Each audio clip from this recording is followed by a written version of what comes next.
Hi hello ನಮಸ್ಕಾರ ಸ್ನೇಹಿತರೆ. ಕೊನೆಗೂ ಕೂಡ ಇಲ್ಲಿ ರಾಘು ಚಾನ್ಸಿ ಒಂದಾಗೋ ಕಾಲ ಹತ್ತಿರ ಬಂದದ. ಅದ ಕಡೆ ಇಲ್ಲಿ ಚಾನ್ಸಿಯ ಅಮ್ಮನ ಬಿಡುಗಡೆ ಆಗ್ತದೆಯಾ? ಹಾಗಿದ್ರೆ ಏನಾಯಿತು, ಏನು ಕತೆ, ಎಲ್ಲವನ್ನ ಕೂಡ ತಿಳ್ಕೋಬೇಕು ಅಂದರೆ ಈಗಲೇ ನಮ್ಮ ಈ ಚಾನಲ್ನ ಸಬ್ಸ್ಕ್ರೈಬ್ ಮಾಡಿ, ಹಾಗೆ ಒಂದು ವಿಡಿಯೋವನ್ನು ಪೂರ್ತಿಯಾಗಿ ನೋಡೋದನ್ನು ಯಾವುದೇ ಕಾರಣಕ್ಕೂ ಕೂಡ ಮರಿಬೇಡಿ.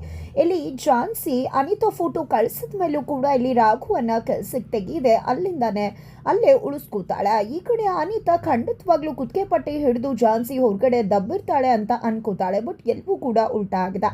ಅನಿತಾ ಪ್ಲಾನ್ ಅನ್ನ ಉಲ್ಟಾ ಮಾಡಿದ್ದು ಬೇರೆ ಯಾರೂ ಅಲ್ಲ, ಝಾನ್ಸಿ ಆಗ್ತಾಳೆ. ಇಲ್ಲಿ ಝಾನ್ಸಿ ರಾಘುವನ್ನ ಕೆಲಸದಿಂದ ಹೊರಗಡೆ ದಬ್ಬುದ್ ಬಿಟ್ಟು ಅವನನ್ನ ಇಲ್ಲೇ ಇಟ್ಕೊಂಡು ಅವನಿಗೆ ಸರಿಯಾಗಿ ಪಾಠ ಕಲಿಸ್ಬೇಕು, ಹೆಣ್ಮಕ್ಳು ಏನು ಅನ್ನೋದನ್ನ ಅರ್ಥ ಮಾಡಿಸ್ಬೇಕು ಅಂತ ಹೇಳಿ ಡಿಸೈಡ್ ಮಾಡ್ಕೊಂಡಿದ್ದಾಳೆ. ಹಾಗಾಗಿನೇ ಇಲ್ಲಿ ರಾಘುವನ್ನ ಕೆಲಸದಿಂದ ತೆಗಿಲಿಲ್ಲ. ಜೊತೆಗೆ ಈತ ಕಡೆ ರಾಘುನ ಕಾಫಿ ಮಾಡ್ಕೊಂಡ್ ಬಾ, ಟೀ ಮಾಡ್ಕೊಂಡ್ ಬಾ ಅಂತ ಹೇಳಿ ಗೋಳಿ ಕೂತಿದ್ದಾರೆ ಝಾನ್ಸಿ. ತನ್ನ ಹೆಂಡತಿಗೆ ಟೀ ಮಾಡ್ಕೊಂಡು ಬರೋದ್ರಲ್ಲಿ ಏನಿದೆ ಅಂಥದ್ದು, ಖಂಡಿತವಾಗ್ಲೂ ಖುಷಿಯಿಂದಾನೆ ಟೀ ಮಾಡ್ಕೊಂಡು ಹೋಗ್ತೀನಿ ಅಂತ ಹೇಳಿ ಸ್ಪೆಷಲ್ ಆಗಿ ತನ್ನ ಹೆಂಡತಿ ಝಾನ್ಸಿಗೋಸ್ಕರ ರಾಘು ಟೀ ಮಾಡ್ಕೊಂಡು ಹೋಗಿ ಝಾನ್ಸಿ ಟೇಬಲ್ ಮೇಲೆ ಇಡ್ತಾರೆ. ಅದಕ್ಕೂ ಮುನ್ನ ಒಂದು ದೊಡ್ಡ ಪ್ಲಾನ್ ಅನ್ನೇ ಮಾಡಿದ್ದಾರೆ ರಾಘು. ಒಂದು ಡೂಪ್ಲಿಕೇಟ್ ಹಾಲಿಯನ್ನ ತಗೊಂಡಿದ್ದೆ, ಅದರ ಜೊತೆ ತಗೊಂಡು ಹೋಗ್ತೀನಿ ಅಂತ ಹೇಳಿ ರಾಯ್ಗೆ ಹೇಳಿನೇ ತಗೊಂಡು ಹೋಗಿರ್ತಾರೆ. ಈ ಕಡೆ ರಾಯ್ ಯಾಕೆ ಅಂತ ಪ್ರಶ್ನೆ ಮಾಡಿದ್ರೆ ಇದರಿಂದ ನಮ್ಮಿಬ್ಬರ ಒಂದು ದೊಡ್ಡ ಸ್ಟೋರಿನೇ ಇದೆ ಅಂತ ಕೂಡ ರಾಘು ಹೇಳಿರ್ತಾರೆ. ತದನಂತರ ಇಲ್ಲಿ ಝಾನ್ಸಿನ ಟೀ ತಗೊಳ್ಳಿ ಮೇಡಮ್, ಟೀ ಆರೋಗ್ತದ, ಸ್ಪೆಷಲ್ ಆಗಿ ನಿಮ್ಗೋಸ್ಕರ ಟೀ ಮಾಡ್ಕೊಂಡು ಬಂದ್ರೆ ಟೀನೇ ಕುಡಿತಿಲ್ವಲ್ಲ ನೀವು ಅಂತಿದ್ದಾಗೇನೆ ಇಲ್ಲಿ ಟೀ ತಗೊಳಕ್ ಹೋಗಿ ಪಕ್ಕದಲ್ಲಿರೋ ಹಲ್ಲಿನೇ ತೆಗೆದುಕೊಂಡು ಬಿಡ್ತಾಳೆ ಝಾನ್ಸಿ. ಹಲ್ಲಿನ ನೋಡಿದ್ದೆ ಹಾಗೆ ಬೆಚ್ಚಿ ಬೀಳ್ತಿದ್ದಾಳೆ. ಏನು ಮೇಡಮ್ ಏನಾಯ್ತು ಅಂದಾಗ ಹಲ್ಲಿ ಅಲ್ಲಲ್ಲಿ ಇದೆ ಅಂದಾಗ ಇಲ್ಲಿದೆ ಮೇಡಮ್ ಅಲ್ಲಿ ಅಂದ ತಕ್ಷಣ ಈ ಕಡೆ ಝಾನ್ಸಿ ಓಡ್ ಬಂದಿದ್ದೆ ರಾಘುವನ್ನ ಹೆಗ್ಲೇರಿ ಕುತ್ಕೊಂಡು ಬಿಡ್ತಾಳೆ. ಈ ಕಡೆ ಕುತ್ಕೊಂಡಂತ ಝಾನ್ಸಿಯನ್ನ ಹಾಗೆ ಕರ್ಕೊಂಡು ಹೊರಗಡೆ ಬಂದೇ ಬಿಡ್ತಾನೆ ಎತ್ಕೊಂಡಿದ್ದ. ಈ ಕಡೆ ಹಾಗೆ ಕೆಳಗಡೆ ಇಳಿಸ್ತಿದ್ದಾಗ ಏನೋ ಮಾಡ್ತಿದ್ಯಾ ನೀನು, ನನ್ನ ಯಾಕೋ ಇಲ್ಲಿ ಕರ್ಕೊಂಡು ಬಂದೆ ಅಂತ ಕೇಳ್ತಿದ್ರ. ಈ ಕಡೆ ಇನ್ನೇನು ಮೇಡಮ್ ನೀವ್ ಎತ್ ಕುತ್ಕೊಂಡ್ರೆ ನಾನೇನು ಮಾಡಲಿ, ಅದಕ್ಕೆ ಹೆದರ್ಕೊಂಡು ಹೊರಗಡೆ ಕರ್ಕೊಂಡು ಬಂದಪ್ಪ ಅಂತ ಹೇಳ್ತಾರೆ. ನನ್ನನ್ನು ಯಾಕೆ ನೀನು ಕೂರಿಸ್ಕೊಂಡಿದ್ದೆ ಅಂತ ಹೇಳಿ ಝಾನ್ಸಿ ಪ್ರಶ್ನೆ ಮಾಡಿದ್ರೆ, ನಾನೆಲ್ಲಿ ಮೇಡಮ್ ನಿಮ್ಮನ್ನ ಕೂರಿಸ್ಕೊಂಡಿದ್ದೆ, ನೀವೇ ತಾನೇ ಹತ್ತು ಬಂದು ಕುತ್ಕೊಂಡಿದ್ದು ಅಂತ ರಾಘು ಹೇಳಿದಾಗ ಈ ಕಡೆ ಝಾನ್ಸಿ ಹೌದಲ್ವಾ ನಾನೇ ಅಲ್ವಾ ಹಲ್ಲಿ ಅಂತ ಹೆದರ್ಕೊಂಡು ಇವನ್ನ ಮೇಲೆ ಹೋಗಿ ಕುತ್ಕೊಂಡಿದ್ದು ಅಂತ ನಾನು ಮಾಡ್ಕೋತಾಳೆ. ತದನಂತರ ಆಯ್ತ ಕಡೆ ರಾಘು ಯಾಕೆ ಮೇಡಮ್ ಯಾಕೆ ಬಂದು ಕುತ್ಕೊಂಡ್ರಿ ಹಾಗೆ ಹೀಗೆ ಅಂತ ಪ್ರಶ್ನೆ ಮಾಡ್ತಿದ್ರೆ, ನನಗೆ ಹಲ್ಲಿ ಅಂದರೆ ಭಯ ಅದಕ್ಕೋಸ್ಕರ ಅಂತ ಝಾನ್ಸಿ ಹೇಳಿದ್ರೆ, ಈತ ಕಡೆ ರಾಘು ಏನು ಮೇಡಮ್ ಗಂಡಸನ್ನೇ ಹೆದರ್ಸೋಕೆ ನೋಡ್ತೀರಾ ಅಂಥದ್ರಲ್ಲಿ ಆಫ್ಟರ್ ಆಲ್ ಹಲ್ಲಿಗೋಸ್ಕರ ಹೆದರ್ಕೋತೀರಾ ನೀವು ಅಂತ ಪ್ರಶ್ನೆ ಮಾಡ್ತಿದ್ದಾರೆ. ಈ ಕಡೆ ರಾಯ್ ನೀನು ಯಾಕೆ ಇಲ್ಲಿ ತನಕ ಎತ್ಕೊಂಡು ಬಂದಿದ್ದು, ಒಳಗಡೆನೆ ಹಾಗೆ ತೆರಗಿಸ್ಬಹುದಿತ್ತಲ್ವಾ, ಇಲ್ಲಿ ತನಕ ಕರ್ಕೊಂಡು ಬರೋ ಪ್ರಮೇಯ ಏನಿತ್ತು ಅಂತ ರಾಯ್ ಪ್ರಶ್ನೆ ಮಾಡಿದಾಗ, ಅಷ್ಟೇ ತಾನೇ ಅದಕ್ಕೇನಂತೆ ಒಳಗಡೆನೆ ಕರ್ಕೊಂಡು ಹೋಗ್ತೀನಿ ಬಿಡ್ರಿ ಅಂತ ಹೇಳಿ ಝಾನ್ಸಿನ ಎತ್ಕೊಂಡು ಒಳಗಡೆ ಆಫೀಸ್ ಒಳಗಡೆ ಕ್ಯಾಬಿನ್ ಒಳಗಡೆ ಹೋಗೇ ಬಿಡ್ತಾರೆ. ಮತ್ತೆ ಎತ್ಕೊಂಡು ಹೋಗ್ತಿದ್ದಾಗನೇ ಈ ಕಡೆ ಝಾನ್ಸಿ ಹಾಗೆ ರಾಘುವನ್ನ ತಳ್ಳಿದ್ದೆ ಕೆಳಗಡೆ ಹಿಡಿದು ಹೊಡಿಯೋಕೆ ಅಂತ ಹೋಗ್ತಾಳೆ. ಕೈಗೆ ಪೆಟ್ಟಾಕ್ಬಿಡುತ್ತೆ.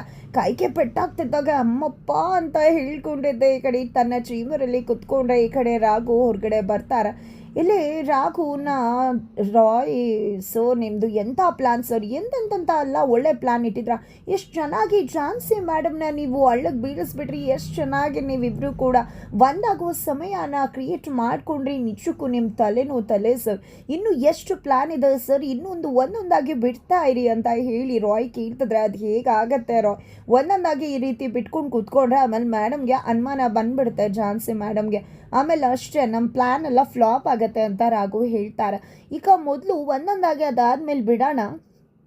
ಈಗ ಮೊದಲು ಝಾನ್ಸಿ ಮೇಡಮ್ ಕೈಗೆ ಪೆಟ್ಟಾಗಿದೆ, ಪೇನ್ ಬ್ಯಾಂಡೇಜ್ನ ರೆಡಿ ಮಾಡಿ ಕೊಟ್ಟು ಕಳಿಸು ಅಂತ ಹೇಳ್ತಾರೆ.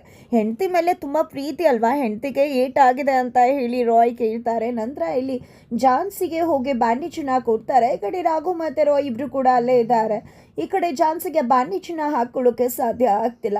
ಈ ಕಡೆ ಹಾಕೊಳ್ಳೋಕ್ಕೆ ಸಾಧ್ಯ ಆಗದೆ ಇದ್ದಾಗ ಈ ರಾಘು ನಿನ್ನಿಂದಾನೆ ತಾನೇ ಇಷ್ಟೆಲ್ಲ ಆಗಿರೋದು, ಮೇಡಮ್ಗೆ ಹೋಗು ನೀನೇ ಬ್ಯಾಂಡೇಜ್ ಹಾಕು ಅಂತ ಹೇಳ್ತಿದ್ರೆ, ನಾನು ಹಾಕೋದಿಲ್ಲಪ್ಪ, ನಾನು ಯಾಕೆ ಹಾಕಬೇಕು ಅಂದಾಗ ನಿನ್ನಿಂದಾನೇ ಅಲ್ವಾ ಆಗಿರೋದು, ಹೋಗಿ ಹಾಕು ಅಂತ ಹೇಳಿ ರಾಯ್ ಹೇಳ್ತಿದ್ದಾರೆ. ಈ ಕಡೆ ಝಾನ್ಸಿ ಹಾಗೆ ದುರ್ಗುಟ್ಕೊಂಡು ನೋಡ್ತಿದ್ರೆ, ಈ ಕಡೆ ರಾಯ್ ಇಲ್ಲಪ್ಪ ಆ ಝಾನ್ಸಿ ಮೇಡಮ್ಗೆ ನಾವು ಹಾಕಿದ್ರೆ ಇಷ್ಟನೇ ಆಗಲ್ಲ, ಟಚ್ ಮಾಡಿಕೊಂಡ್ರೆ ಒಂಥರ ಆಡ್ತಾರೆ, ಇಂಥವ್ರು ನನ್ನ ಹತ್ರ ಬ್ಯಾಂಡೇಜ್ ಹಾಕಿಸ್ಕೋತಾರ, ಅವರು ಹಾಕಿಸ್ಕೋತೀನಿ ಅಂದರೆ ನಾನು ಹಾಕ್ತೀನಪ್ಪ ಅಂತ ಹೇಳಿದಾಗ ರಾಯ್ ನಾನೇ ಹೇಳ್ತಿದ್ದೀನಿ ತಾನೇ ಹೋಗು ಹಾಕು ಅಂತ ಹೇಳ್ತಾರೆ.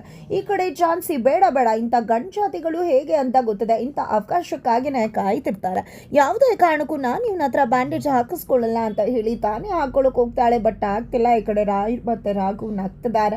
ಅತ್ತ ಕಡೆ ಸಂಪತ್ ಕುಮಾರ್ ಅವರು ತನ್ನ ಮಗಳನ್ನ ಕೂತಲ್ಲೇ ಲೊಕೇಶನ್ ಟ್ರ್ಯಾಕ್ ಮಾಡ್ತಿದ್ದಾರೆ. ಕೊನೆಗೂ ಲೊಕೇಶನ್ ಟ್ರ್ಯಾಕ್ ಮಾಡೇ ಬಿಟ್ಟಿದ್ದಾರೆ. ಜೊತೆಗೆ ಈ ಕಡೆ ತುಳಸಿ ಅವರು ಕೂಡ ತನ್ನ ಅತ್ತಿಗೆನ ಹೋಗಿ ಭೇಟಿ ಮಾಡೋದಕ್ಕೆ ಹೋಗ್ತಾರೆ. ಇಲ್ಲಿ ಅತ್ತಿಗೆನ ಊಟ ಮಾಡು ಅಂತ ಹೇಳಿ ನೋಡ್ಕೋತಿರೋರು ಹೊಡಿತಿದ್ದಾಗೆ ಅವ್ರಿಗೆ ಹೋಗಿ ಸರಿಯಾಗಿ ಪಾಠ ಕಳಿಸಿ ಚಳಿ ಬಿಡಿಸ್ತಾರೆ. ಇಲ್ಲಿ ತುಳಸಿ ಅವರು ನನ್ನ ಅತ್ತಿಗೆ ಅವರು ಏನು ಅವ್ರಿಗೆ ಹೊಡೆಯೋಕೆ ಹೋಗ್ತಿಲ್ದಿಯಲ್ಲ, ಎಷ್ಟು ತಾಕತ್ತಿರಬೇಕು ಹಾಗೆ ಹೀಗೆ ಅಂತ ಹೇಳಿ ನಂತರ ಯಾಕೆ ಅದಕ್ಕೆ ಊಟ ಮಾಡೋದಿಲ್ಲ ಅಂತ ಹೇಳ್ತಿದ್ರ. ಊಟ ಮಾಡಬೇಕಲ್ವಾ ಅಂದಾಗ ಇಲ್ಲ ನಾನು ನನ್ನ ಮಗಳನ್ನ ನೋಡಬೇಕು ಅಂತಾರೆ.